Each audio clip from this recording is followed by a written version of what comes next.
সবার মাঝখানে থেকেও না আপনি খুব একা।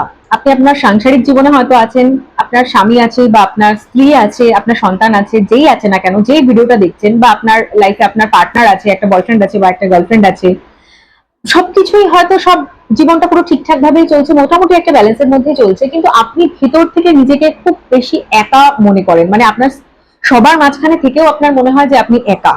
এটা যদি আপনার এনার্জি হয়ে থাকে বর্তমানে, তাহলে এই ভিডিওটা আপনার জন্য। দেখুন, আপনার এই এনার্জিটা থেকে, এই এনার্জিটাতে আসতে বেশি না, এই মাস দেড়েকের মতন সময় আপনি নিজেকে, সেই একাকিত্বটা কিন্তু আপনি কাটিয়ে ডেফিনেটলি উঠতে পারবেন, ঠিক আছে? আপনি এই হ্যারোফ্যান্ট, সরি হ্যারোফ্যান্ট না, দ্য হারমিট মোডটা থেকে এই 9 অফ কাপস এর, 10 অফ কাপস এর যে মুডটা আছে, সেটাতে কিন্তু আপনি ডেফিনেটলি আসতে পারবেন। শুধু আপনি নিজেকে একটু বিশ্বাস রাখুন আর একটু ঈশ্বরের উপর ভরসা রাখুন। ভিডিওটাকে ক্লেম করার জন্য 111 লিখে ভিডিওটাকে ক্লেম করবেন এবং প্রচুর শেয়ার করে দেবেন। Thank you.